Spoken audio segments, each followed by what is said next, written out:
नमस्कार, जय जोहार। चलिए देखते हैं झारखंड की 25 फटाफट बड़ी खबरों को। पर इससे पहले आप वीडियो को कहां से देख रहे हैं, कमेंट में बताना बिल्कुल न भूलें।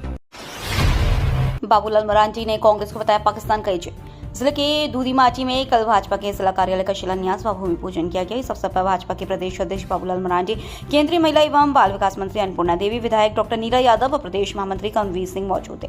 भाजपा के जिला कार्यालय का विधि विधान से पूजन किया गया और कार्यक्रम में भाजपा के जिला अध्यक्ष अनूप जोशी व उनकी पत्नी बतौर यजमान शामिल हुए। प्रदेश अध्यक्ष बाबूलाल मरांडी, मंत्री अन्नपूर्णा देवी व विधायक डॉक्टर नीरा यादव समेत अन्य अतिथियों ने एक एक ईंट जोड़कर कार्यालय के निर्माण में भाग लिया। इस अवसर पर एक कार्यक्रम का आयोजन किया गया जिसमें अतिथियों के अलावा पार्टी कार्यकर्ता व नेता शामिल हुए।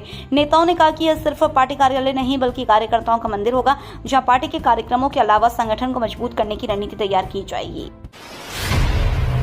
वित्त मंत्री राधाकृष्ण किशोर की चिट्ठी ने दलित राजनीति को दी हवा।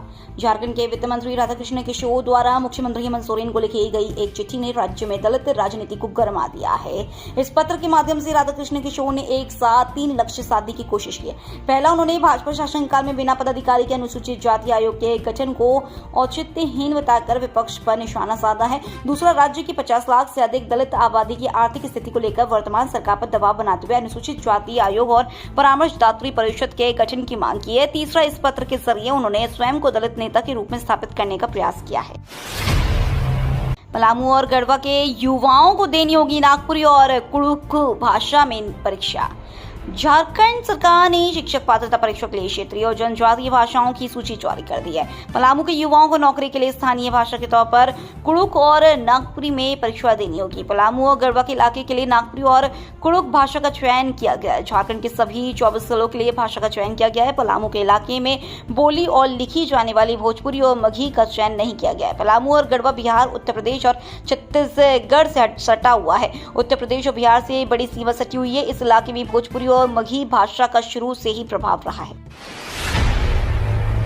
नीलांबर पीतांबर यूनिवर्सिटी में होगी शिक्षकों की नियुक्ति। जिले के नीलांबर पीतांबर विश्वविद्यालय में शिक्षकों की नियुक्ति की जाएगी।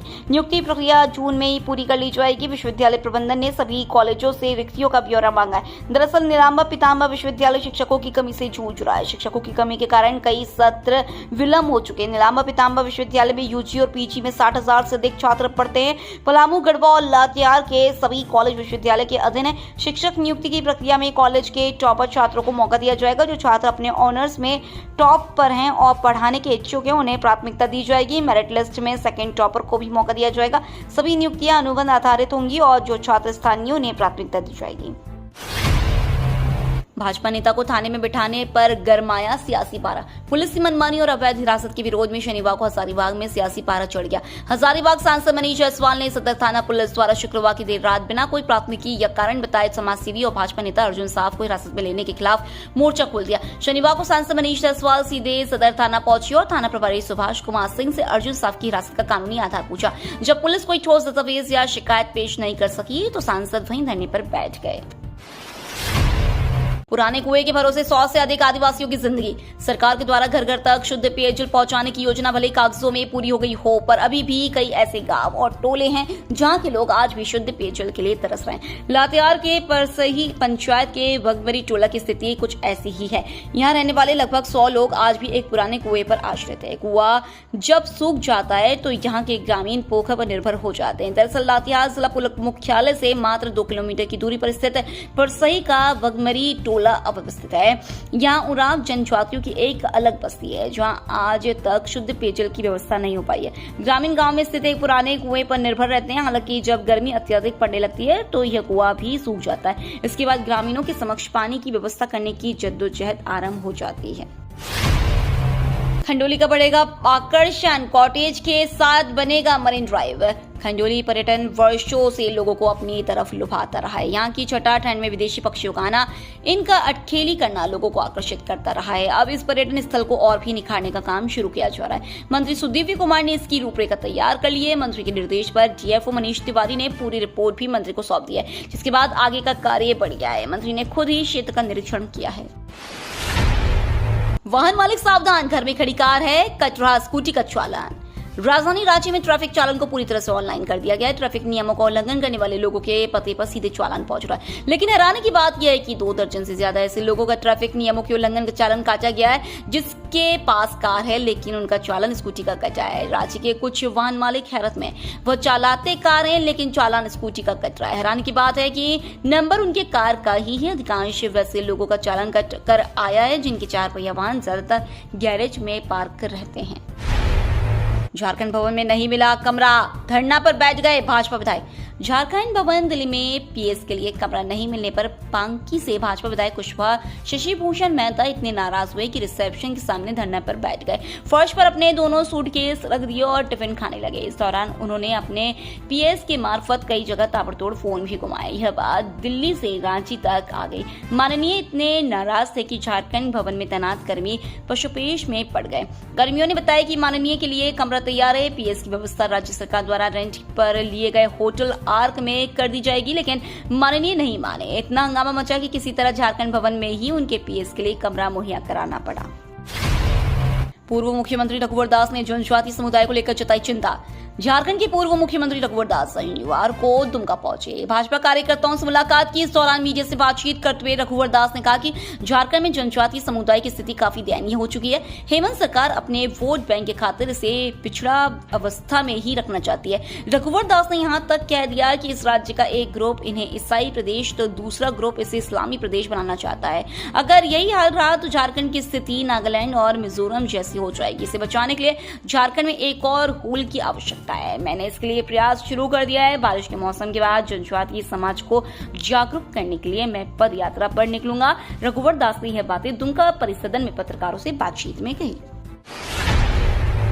बोर्ड निगम के बहुरेंगे दिन प्रशासनिक तैयारी के बीच सत्तारूढ़ दलों में हुई कवायद तेज। राज्य में बोर्ड निगम और आयोग के लंबे समय से खाली पदों को भरने की कवायद शुरू हो गई है। प्रशासनिक तैयारियों के बीच सत्ताधारी दलों को आयोग में मनोनीत किए जाने वाले लोगों की सूची तैयार करने को कहा गया है। सत्ताधारी दल झामुमो, कांग्रेस और राजद के अंदर इसको लेकर कवायद तेज हो गई है। सभी दलों द्वारा सूची तैयार किए जाने के बाद जून के अंत तक इसे अंतिम रूप दिए जाने की संभावना है। इससे पहले मुख्यमंत्री हेमंत सोरेन की नेतृत्व में बैठक होगी जिसमें सूची को अंतिम रूप दिया जाएगा। झामुमो प्रवक्ता मनोज पांडे के अनुसार आयोग के खाली पदों को भरने के प्रति सरकार संवेदनशील है और इसको लेकर कवायद शुरू कर दी गई है। जल्दी सभी खाली पदों को भर लिया जाएगा। उन्होंने कहा कि इसको लेकर सत्ताधारी गठबंधन में कोई खींचतान नहीं है। नए सिरमचोली फ्लाईओवर पर बाइक से स्टंट करने वालों की तलाश शुरू। राजधानी रांची में सड़कों पर स्टंट करने वाले बाइकर्स की एक बड़ी तादाद है। ऐसे लोग अपना एक तरह का गैंग बनाकर बाइक से स्टंट किया करते हैं, लेकिन इस बार बाइक से स्टंट करने वाले बुरी तरह से फंस गए हैं क्योंकि अब पुलिस उनकी तलाश में जुट गई है। कई तरह के विवाद और हंगामा के बाद आखिरकार मुख्यमंत्री हेमंत सोरेन ने इसी सप्ताह सिरमचोली फ्लाईओवर का उद्घाटन कर दिया। लोगों को जाम से राहत तो मिली, लेकिन रात के समय इस फ्लाईओवर पर स्टंटबाजों से लोग परेशान हो रहे हैं। ये लोग खुलेआम हैरत अंगेज स्टंट कर रहे हैं और अपनी और दूसरों की जान जोखिम में डालकर कानून का मजाक उड़ा रहे हैं। यही नहीं, स्टंट करने वालों का दुस्साहस इतना बढ़ गया है कि वे इस स्टंट वीडियो भी सोशल मीडिया पर डाल रहे हैं। देश की हिफाजत के लिए हर कुर्बानी को रहे तैयार। राजधानी रांची समेत झारखंड के सभी जिलों में ईद उल अजहा का त्योहार भाईचारे के साथ मनाया जा रहा है। हरमू स्थित रांची के प्रसिद्ध ईदगाह में नमाज अदा की गई। इसमें बड़ी संख्या में इस्लाम धर्मावलंबी जुटे और मुल्क की सलामती के साथ अमन चैन की दुआ मांगी। एक दूसरे के गले लगकर मुबारकबाद दिया। ईदगाह के मौलाना मिसबाही ने अपने पैगाम में कहा कि दुश्मन हमारे मुल्क हिंदुस्तान के साथ कभी भी गलत हरकत कर सकता है, लिहाजा अपने मुल्क हिंदुस्तान की हिफाजत के लिए हर कुर्बानी को तैयार रहना है। बंगाल विधानसभा चुनाव के लिए बीजेपी का स्पेशल प्लान। भाजपा पश्चिम बंगाल विधानसभा चुनावों के लिए धनबाद और रांची जैसे सीमावर्ती शहरों में आईटी सेंटर बनाएगी। इन केंद्रों से मतदाताओं को संदेश भेजे जाएंगे, रणनीति बनाई जाएगी और डेटा एकत्रित किया जाएगा। 2016 के मार्च में संभावित चुनावों के मद्देनजर पार्टी पहले भी ऐसे रणनीतिक केंद्र बनाती रही है। इस महीने बंगाल भाजपा के नेता रांची में बैठक कर आगे की रणनीति तय करेंगे। 30 जून तक वर्धमान हटिया मेमू बोकारो तक चलेगी। 9 और 11 को झारग्राम मेमू रहेगी कैंसिल। धनबाद और बोकारो के यात्रियों के लिए बुरी खबर है। 30 जून तक वर्धमान हटिया मेमू अलग अलग दिनों में बोकारो तक ही जाएगी, हटिया तक नहीं। हटिया सांकी पैसेंजर ट्रेन भी रद्द रहेगी। धनबाद से बोकारो और टाटा जाने वाली झारग्राम मेमू 9 और 11 जून को रद्द रहेगी। रेलवे ने बताया कि रांची और आद्रा मंडल में विकास कार्यालय के चलते यह बदलाव किया गया है। पीएम मोदी को मिला आमंत्रण, सिख समूह में आक्रोश। कर्नाटक के पीएम मार्क कार्नी द्वारा पीएम मोदी को G7 शिखर सम्मेलन में आमंत्रित करने पर वहां के सिख समूह नाराज हैं। विश्व सिख संगठन के अध्यक्ष दिनेश सिंह ने सवाल उठाया कि ऐसे देश के प्रधानमंत्री को कैसे आमंत्रित किया जा सकता है जो हरदीप सिंह निज्जर की हत्या में शामिल था। उन्होंने आलोचना करते हुए कहा कि यह न केवल सिख समुदाय का अपमान है बल्कि कनाडाई मूल्यों का भी हनन है। अंतरिक्ष में नई कहानी लिखेंगे शुभांशु, 10 जून को भरेंगे उड़ान। भारत के अंतरिक्ष यात्री ग्रुप कैप्टन शुभांशु शुक्ला जल्द ही अंतरिक्ष में इतिहास रचने जा रहे हैं। वह 10 जून को अमेरिका के स्पेस सेंटर से उड़ान भरेंगे और 11 जून को दोपहर 12:30 बजे अंतर्राष्ट्रीय अंतरिक्ष स्टेशन पहुंचेंगे। अंतरिक्ष यात्रा के दौरान ISS में शुभांशु 7 भारतीय और 5 नासा के प्रयोग करेंगे। भारत ने A से AX4 मिशन पर अब तक कम से कम 448 करोड़ रुपए खर्च किए हैं। टाटानगर से चाकुलिया और चाईबासा के लिए मेमू ट्रेन सेवा शुरू। टाटानगर से चाकुलिया और चाईबासा के लिए नई मेमू ट्रेनें शुरू की गई हैं। टाटानगर चाकुलिया मेमू सुबह 11 बजे रवाना होगी, जबकि चाकुलिया से वापसी दोपहर 3 बजे होगी। टाटानगर चाईबासा मेमू रात 8:55 पर रवाना होगी। रेलवे अधिकारियों का कहना है कि नई लाइनों के निर्माण से ट्रैफिक जाम की समस्या कम होगी और ट्रेनों का परिचालन सुचारू होगा। उद्घाटन समारोह में कुछ विधायकों की अनुपस्थिति रही।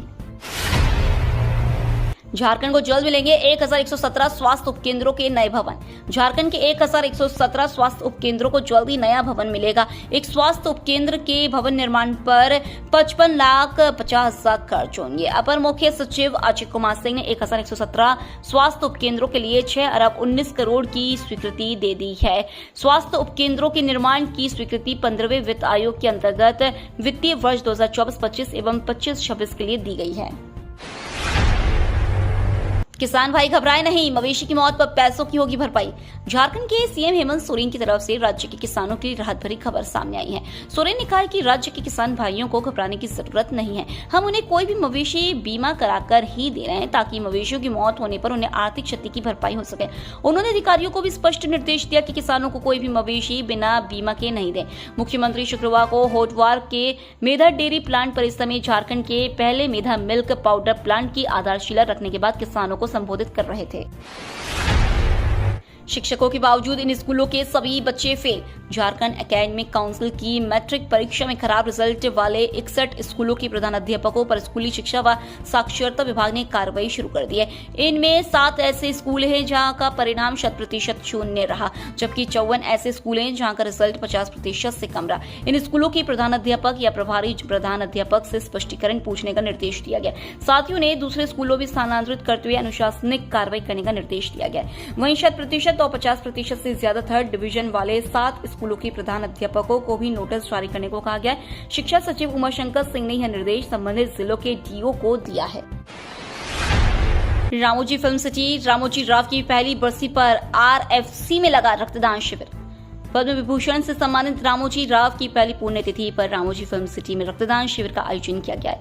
इस शिविर में सैकड़ों की संख्या में लोगों ने भाग लिया। इस दौरान लोगों ने उन्हें याद करते श्रद्धा सुमन अर्पित किए। रामोजी ग्रुप ऑफ कंपनीज के संस्थापक स्वर्गीय रामोजी राव की पहली पुण्यतिथि पर कंपनी के कर्मचारियों स्टाफ ने कल उनकी याद में रक्तदान किया। रक्तदान शिविर का आयोजन रेड क्रॉस सोसाइटी के सहयोग से रामोजी फिल्म सिटी में किया गया। जीएसटी मुकदमेबाजी अनुपालन प्रक्रियाओं व वास्तविक दुनिया की जानकारियों से रूबरू हुए CA. Institute of chartered accountants of India की जमशेदपुर शाखा की सिकासा ने शनिवार को जीएसटी विवादों पर सेमिनार आयोजित किया। साक्षी जुबिली पार्क स्थित XLRI ऑडिटोरियम में सुबह 10 बजे से दोपहर 1 बजे तक आयोजित सत्र के मुख्य वक्ता सीए कौशल कुमार अग्रवाल थे, जिन्होंने जीएसटी मुकदमेबाजी अनुपालन प्रक्रियाओं और वास्तविक दुनिया के केस स्टडी के विभिन्न पहलुओं को कवर करते हुए एक व्यवहारिक प्रस्तुति दी। उनके संबोधन का उद्देश्य सैद्धांतिक शिक्षा और व्यवहारिक अनुप्रयोग के बीच की खाई को पाटना था, जिससे छात्रों को जीएसटी से संबंधित कानूनी मामलों की जटिलताओं को समझने में मदद मिले। सेमिनार की अध्यक्षता सिकासा जमशेदपुर के अध्यक्ष सीए चेतन अग्रवाल ने की। उन्होंने छात्रों को कराधान और अनुपालन में एक मजबूत नींव बनाने के लिए ऐसे सेमिनारों में सक्रिय रूप से भाग लेने के लिए प्रोत्साहित किया। महीने भर से पुलिस कप्तान विहीन राज्य की कानून व्यवस्था क्या होगी, ये जग जाहिर है। बाबूलाल मरांडी। नेता प्रतिपक्ष सह बीजेपी प्रदेश अध्यक्ष बाबूलाल मरांडी ने डीजीपी के बहाने झारखंड सरकार पर जमकर निशाना साधा है। गोड्डा में मीडिया से बात करते हुए उन्होंने हेमंत सरकार पर तीखा प्रहार किया है। बाबूलाल मरांडी ने कहा कि राज्य में कानून व्यवस्था नाम की चीज नहीं, रोज हत्या व दुष्कर्म की घटना घट रही है। झारखंड देश का इकलौता राज्य है जहां महीने भर से कोई डीजीपी नहीं है। ऐसे में कानून व्यवस्था का क्या हाल होगा, इसका सहज अंदाजा लगाया जा सकता है। बाबूलाल मरांडी ने गोड्डा में पिछले दिनों हुई घटनाओं पर कहा कि इन इलाकों में भी कानून व्यवस्था चरमरा गई है। जिला में बालू का अवैध कारोबार कर रहे माफिया द्वारा पत्रकारों पर आए दिन हमले हो रहे हैं। गोड्डा में भी ऐसी घटना हुई है जो दुखद है। जमीन के धंधे में डराने धमकाने के लिए खरीद रहे थे हथियार, पुलिस ने दबोचा। राजधानी रांची में 2 जमीन कारोबारी को अवैध हथियार खरीदना भारी पड़ा। दोनों जमीन के धंधे में अपना वर्चस्व कायम करने के लिए हथियार खरीद रहे थे। तभी पुलिस की टीम वहां पहुंच गई और उन्हें गिरफ्तार कर लिया। मौके से पुलिस ने 3 उम्दा किस्म के हथियार भी बरामद किए हैं। डीआईजी सह एसएसपी रांची ने बताया कि कोतवाली डीएसपी को गुप्त जानकारी मिली थी कि रांची के सुखदेव नगर थाना अंतर्गत पहाड़ी मंदिर के पास अवैध हथियार की खरीद बिक्री करने के लिए कुछ लोग आने वाले हैं। सूचना के आलोक में सिटी एसपी और कोतवाली डीएसपी के नेतृत्व में एक टीम का गठन किया गया। गठित छापेमारी टीम के द्वारा पहाड़ी मंदिर के पास संदिग्ध अवस्था में 2 व्यक्ति को पकड़ा गया। पकड़े गए व्यक्ति का नाम पूछने पर उन्होंने अपना नाम अनिल गाड़ी और आकाश मिर्धा बताया। तो ये थी झारखंड की 25 बड़ी खबरें। रोजाना ऐसे ही सबसे पहले अपडेट पाने के लिए चैनल को सब्सक्राइब और वीडियो को शेयर जरूर करें। धन्यवाद।